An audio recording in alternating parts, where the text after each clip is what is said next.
Okay, after taking a look at some of, because I guess Final Limits did bring it to my attention.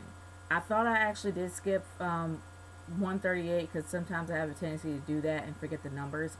But after going back and looking at my computer, I actually did do I actually did do a 138, and it was before New Year's. I actually did do one. I just didn't had it and edited. It's just the work, the stuff is there, and it's in there. Like I have it and it's already done. I just need to go ahead and get it edited and posted.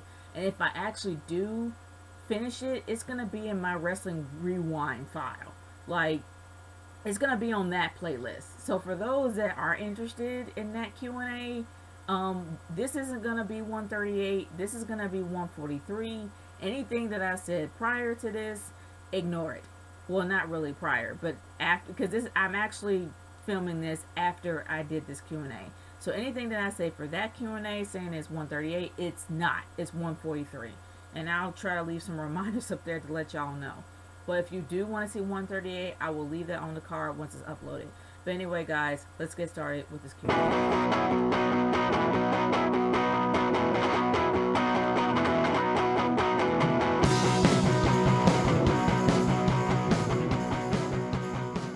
On a Wednesday night, you just and knowing that this is gonna be the season premiere of Lucha Underground, you watch the show, you enjoy yourself, and then you forget that it's Wednesday and it's Q&A day. And I have a tendency to be doing that, but as you can see, I am pretty much in comfortable mode at this point. But guys, this is another mini Q&A, and this is the Q&A that almost got and forgot, if that's a way of saying it. Final Limits pointed out to me that I missed 138, so I'm making this 138 to make up for the 138 that was supposed to be for last year. So for the next Q&A, it's going to be a completely different number, and I'm trying to remember what number it is. It's probably going to be 143, but either or. This is the Q&A for 138. Now, I actually got questions on Twitter as well as questions on YouTube, but let's get started with the questions on Twitter. Of course, from largest 85. I'm sorry, from largest 85. I've I've been doing your questions for so long. I can't believe I got that wrong. But anyway, the first question for me is, what did you think of AJ Styles debuting in the Royal Rumble 2016 match? Honestly, it had the biggest pop that I've ever heard in a very long time. But of course, it would make sense for people in Orlando to love AJ Styles because that used to be TNA's home base. I don't know what their home base is now, but they came straight out of Universal Studios in the back parking lot. You used to get in for free. They may charge you now because they're under desperate times. But honestly, I loved it. I love seeing AJ Styles out there and seeing what AJ Styles can do. He outlasted Roman Reigns, which was shocking. He actually lasted 28 minutes going into the match, and he held his own. And it was great to actually see somebody like AJ Styles out there, as well as the match that he had on Raw against Chris Jericho. It was amazing. I loved it. I loved it, but I never expected him to come out as number 3. I thought he was going to come out as number 30. But hey, I was wrong. Second question for me that you have is, did you know that Eva Marie's death threats are getting worse by the minute? I'm not really shocked. I'm not. She's getting the best heel heat she can possibly get out of any heel diva there is. And I bet Vicky Guerrero has to go through the exact same thing. But honestly, they can ride this to the moon if they know how to play it well. It's gotta be hard on your psyche to experience all that all the time. But kayfabe was just as bad in the 80s, so they had to deal with having they had to literally have security escort them out, even though they could literally hurt these people. Legally, they couldn't really do that outside the ring. So even back then, the heels had to have protection. Kayfabe was way worse 30 years ago, but now, well, I mean, it's just as bad for women, and it's really a shame that people are literally taking it a bit too far. But like I said, they can ride this heel heat to the moon, but they have to give her protection first.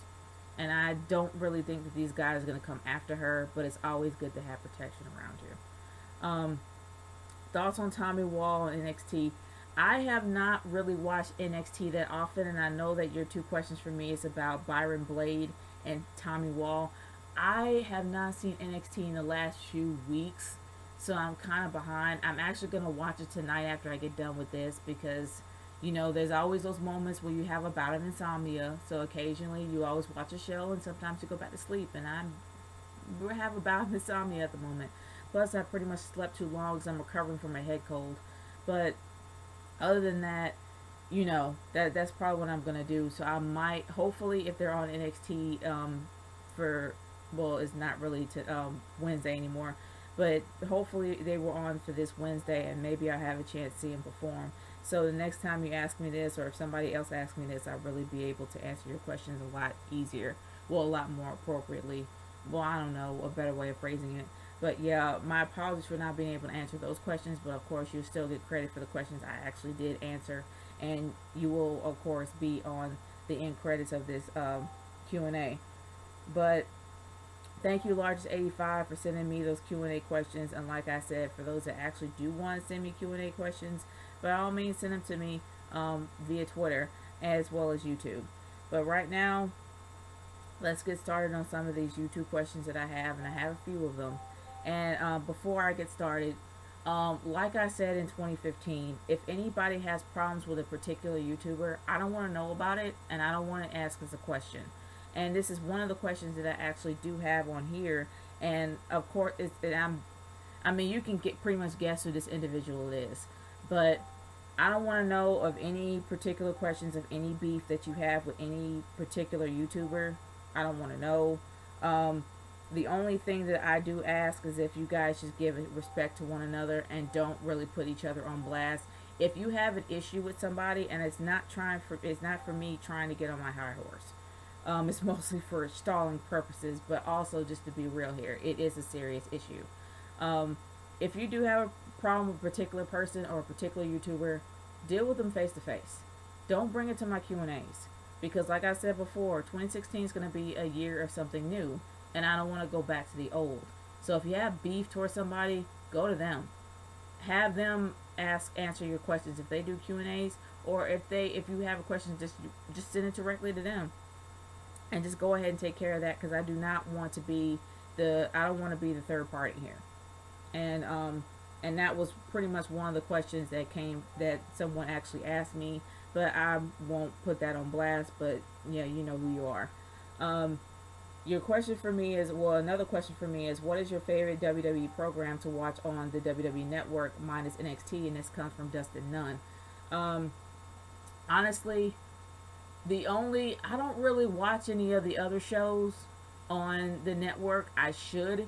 Most of the shows that I actually do watch is probably some of the documentaries that they do, whether it's for WrestleMania 30 or WrestleMania 31, or anything that they do special NXT, or the Stone Cold podcast. That's pretty much the only things that I watch. I don't really watch the comedy aspect of it. I don't watch the cartoons. I don't watch the ride-alongs. I don't really watch any of that stuff. For me, it's always informational. And yeah, you should have a little bit of fun with it, but I'm just not really into it. I might watch Corey Graves' show Culture Shock. I'm kind of curious about that, and I might actually kind of binge watch it one day, maybe, or just maybe watch a few episodes, because I'm kind of interested to see what his whole perspective of Culture Shock is. But those are the only shows that I watch it for. But I love NXT. I do. When I have the opportunity to sit down and watch NXT, I usually do. And that's one of the shows that I do like, besides the pay-per-views. And since you're getting all the pay-per-views pretty much for $10, it's actually pretty good. It's a steal. But yeah, those are the shows that I actually do watch. And like I said again, but this is not a particular beef towards an individual. This is just a straight up question. So I'm going to answer that. Do you think that Bubba Dunk Funkin and his buddies should stop verbally bashing WWE and watch TNA and other pro wrestling shows? Honestly, everybody's entitled to their opinion. And it's a given that Bubba Dunk Funkin is not a big fan of PG Era, as well as any of his buddies. And they're not a fan of John Cena. That's a given right there. But like I said, with any YouTuber, they have their opinion on how they feel about particular topics. And just like just like any other wrestling YouTuber out there, they have a right to their opinion. There are some things that I do agree about with Bubba Dunk Funkin, and some of the things that he does say. The PG era is not fun. The PG era does suck.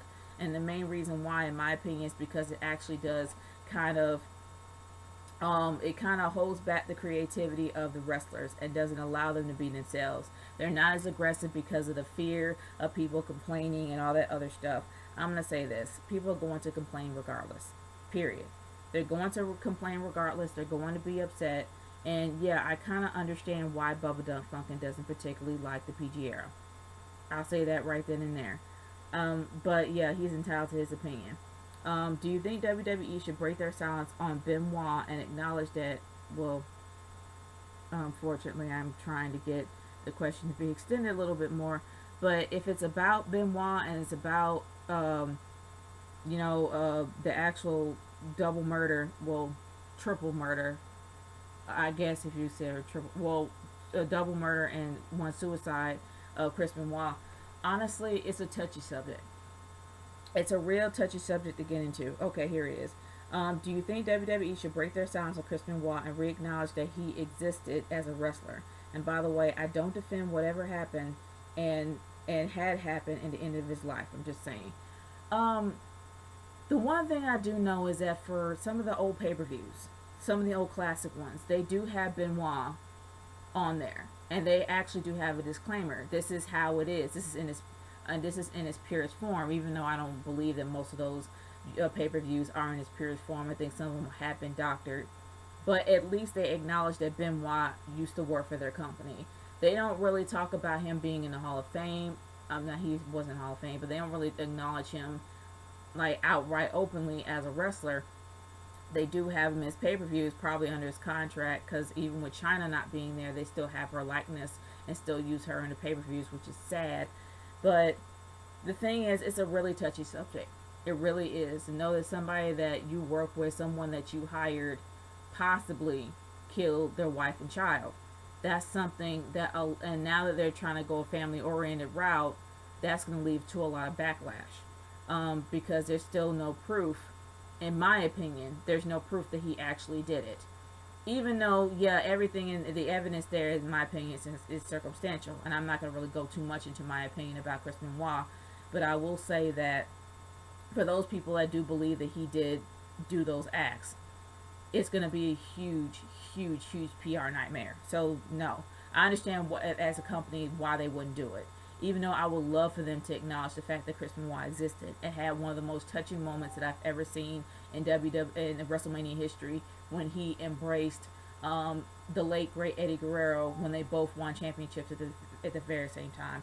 That will always be a touching moment for me, and it would be great if they acknowledge that, but I doubt that they will, and I understand why they wouldn't.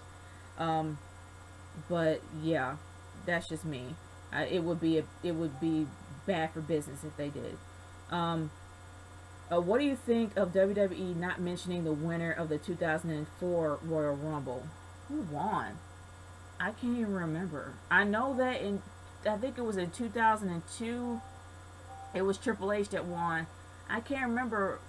Did he win the Royal Rumble in 04? I really can't remember.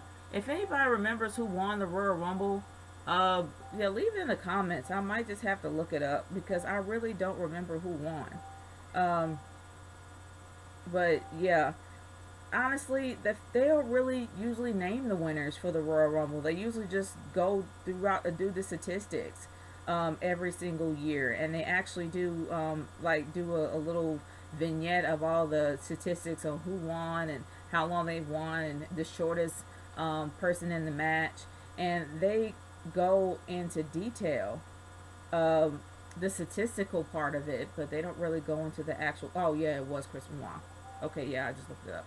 But like I said, it would be bad press, bad PR if they actually did acknowledge his existence. So like I said, I understand why they didn't do it. And yeah, you sent me more than 5 questions this time, so I'm going to answer the other 3 questions that you have for me for the next Q&A, and I'll remind myself, make a mark to actually go back and do these. But like I said, 5 questions is my limit. Now, and of course, my tablet is just paging away. But anyway, let's go into Final Nemesis question on YouTube.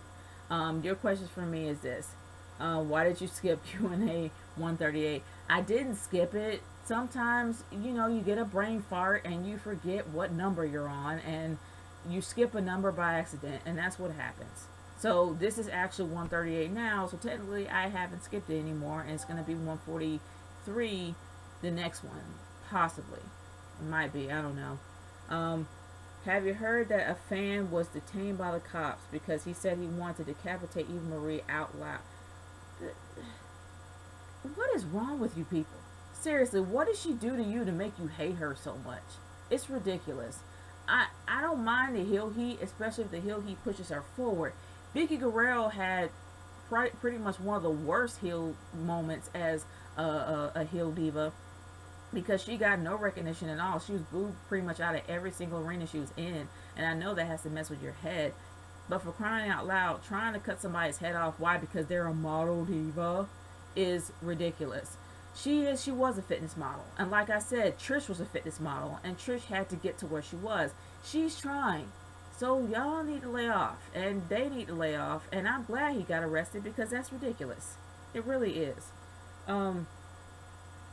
Okay, how would you write a racism episode with Zay? Think really good. Okay, like I said, no fourth wall crap. It has to be a real character. It has to be a guy that, of course, is opposite of his race. Whether it is Asian, whether it's Latino, whether it's white. Honestly, white seems way too typical. I would rather just go straight up Latino, or Asian for that matter. Anybody can be racist. It ain't just black and white, y'all. It's all multiple types of racism here. You can have, and they did kind of sort of touch on it with Farkle. Do the exact same thing. Have somebody friends with Lucas. Have somebody friends with Lucas that's white, and then somehow he likes everybody else, but he doesn't like Zay. And then it comes up with a reason, unbeknownst to Zay, that he doesn't like him because he's black. Do it that way. If you want to go the safe route, have him be friends with Lucas. Have him be a jock with Lucas, and somehow they get to know each other. Then Riley likes him because he's cool with Lucas, and the fact that Maya kind of smells a rat, but because she usually does. And then Farkle probably kind of smells a rat, and then you have Zay, unbeknownst to him, of why. I would rather have Zay completely oblivious on the racism instead of him actually acknowledging it. Or maybe you would probably have him oblivious for like the first few minutes of the show, and then towards the end he realizes why, and then he comes to confront him.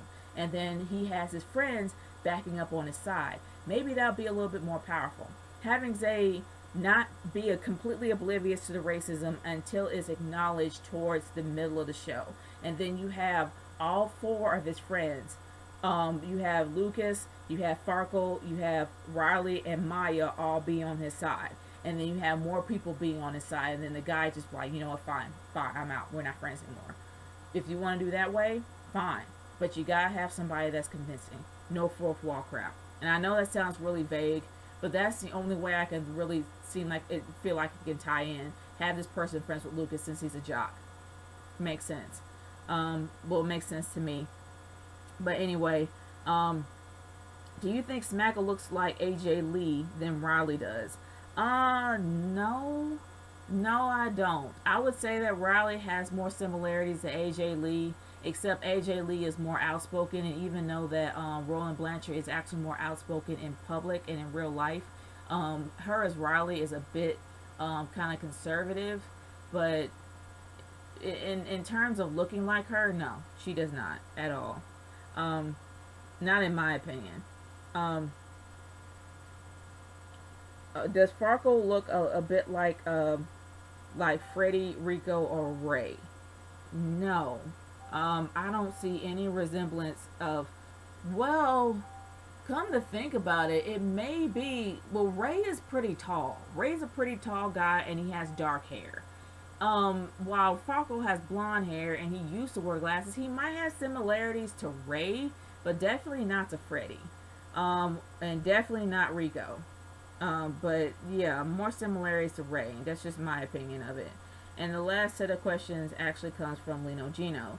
What if WWE decides to troll its fans for building AJ Lee up in the Rumble, and then AJ Lee shows up, and then it was AJ that everyone was talking about?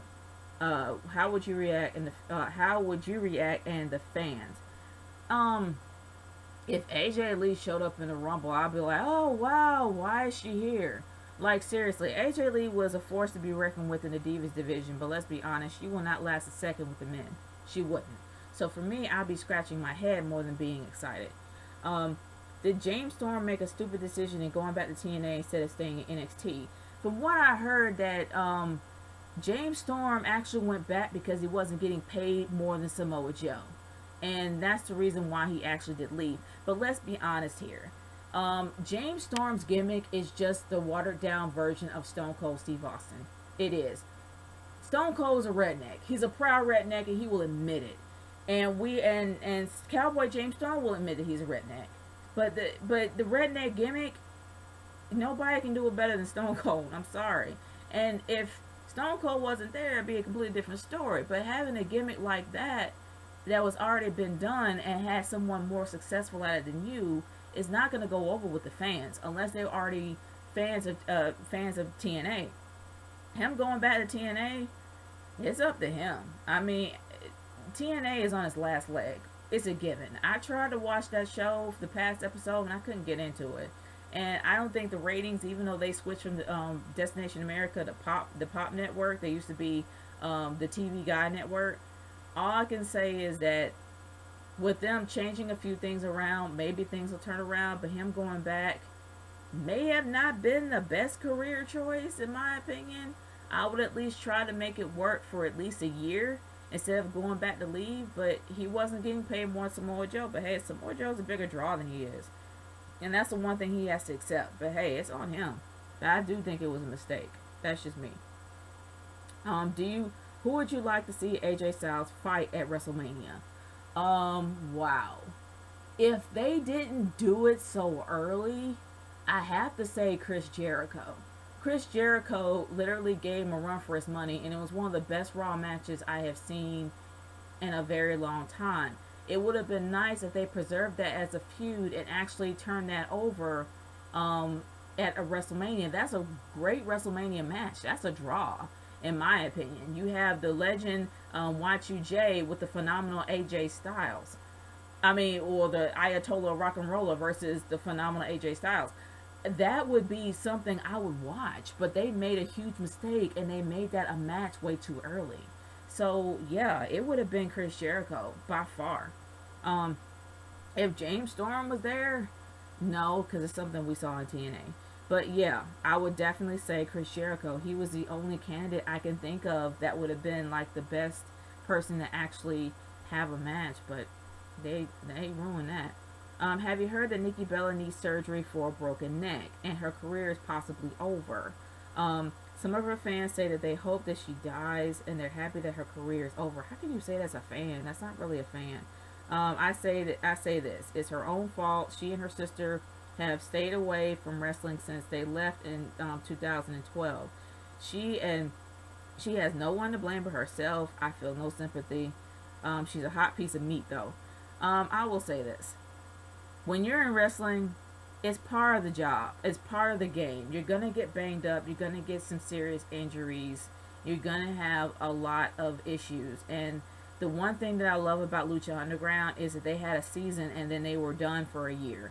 And then after that, they came back good and strong. I just saw Lucha Underground a few hours ago and it was phenomenal. And it seemed like that their wrestlers actually were seasoned enough and actually had enough rest to come back and perform great. And that's the biggest problem with WWE. They're working them like machines. Now, for Nikki Bella, honestly, it's time for the Bella twins to step down anyway. Because as much as I love Nikki, and then Nikki has improved over the years, it's time for her to step back. She had the longest Divas title reign, the longest Divas championship title reign. She beat AJ Lee. That's all you can possibly do in that division because you only have one belt to fight for. And now they actually had her beat AJ Lee's record. There's really no more for her anymore. So if she does leave, it'll be a good time to do it. She's already achieved everything she could in her career, and she will leave at a possibly good point in her life. But honestly, Brie is already gonna leave after WrestleMania. We're not gonna see her anymore after this year. She's gonna be done. She's gonna actually be trying to have a family with Daniel Bryan. That's always been her plan. And if Nikki leaves, honestly, that will be fine too, because I think John Cena is gonna be on his way out as well. I don't see John Cena returning anytime soon, and if he does return, it's gonna be very brief, because he's probably just as beaten up as her.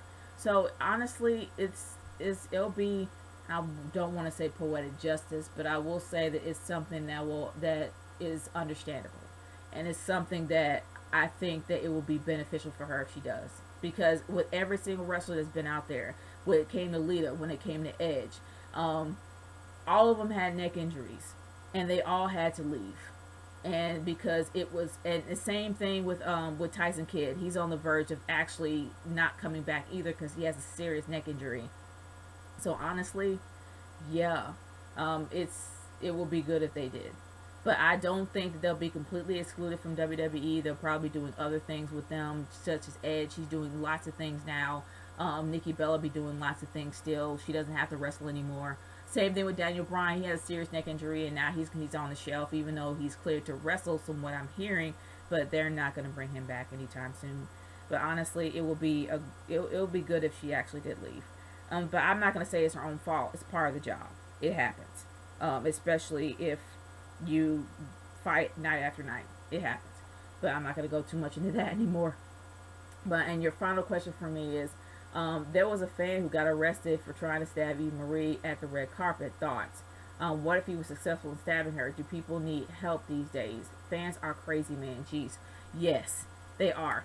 Like I said before, the kayfabe in the 80s was insane. It was to the point where you had mass mobs of people literally believing that these people were evil, and they weren't. There's some serious problems with some fans who are fanatics. There's a difference between being a fan and being a fanatic. A fanatic is somebody who can't separate reality from fantasy. And in a way, this is kind of fantasy because it's not real. It's actually scripted. This is scripted storylines, scripted characters, scripted everything on down to the wrestling. The wrestling isn't scripted. The pain is real. But when it comes to these people, yeah, they need protection. They need protection. They need to be safeguarded. They need to have somebody with them at all times, because it's ridiculous how much hatred this chick is getting. It really is. To the point where people are trying to kill her, which is insane. Now, Eva Marie, like I said, she went the same route as Trish. But people got to understand that this is her character. She's just a heel, and this is just, it's wrong. It really is wrong. And they really, I mean, I don't really know what's going on with the fans these days. They're flat out insane. Seriously, they are. And and it's just ridiculous. It really does make me sad that anybody tries to hurt Eva Marie. I love her. I am proud to be a part of the Red Army. I am a fan of Eva Marie because I look up to people who don't quit. And no matter how much people give her flack from what she's doing, she still continues to do what she does. And people are like, oh, well, she's a model diva. She don't know how to wrestle, but she's trying to learn. It's not like she's a diva that's just there and takes credit and don't know what she's doing. Exactly like Rosa Mendez. Rosa Mendez should not be there at all. She shouldn't. I'm sorry. Rosa really shouldn't be there at all. Because Rosa was a great valet, but she couldn't wrestle. She was great to look at, but she couldn't wrestle. And if she did wrestle, she was very sloppy, and she injured people every single night. And now that she was pregnant, well, she already had the baby, but now that she had a baby and she was able to have a family, she doesn't, in my opinion, contribute as much to the company as many of the other divas that actually have tried, that want to get out of that range of being a model diva to actually being a true wrestler. And now with the Divas Revolution, the Divas division is taken somewhat seriously. So some women actually are taking it seriously, hence why she's at NXT. But Rosa, in my opinion, was just there for looks.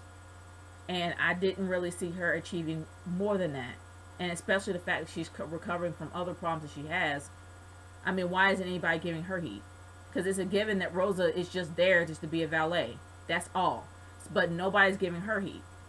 And that's kind of messed up. But you see somebody that's actually trying, calls himself a wrestler and actually trying, you're going to give him heat. It's ridiculous. It's very jaded, one-sided ridiculousness, and I can't stand people like that. I really can't. It bothers me. But like I said, if that person got arrested, good, and I hope they stay in jail. But other than that, guys, that is it for me. This is Q&A 138, and I thank y'all for sending me your questions. If you have any other questions for me, by all means, send them to me via YouTube or on Twitter at RKH30, hashtag Nature Q&A. It's Nature Girl 30 signing off. Peace out, y'all.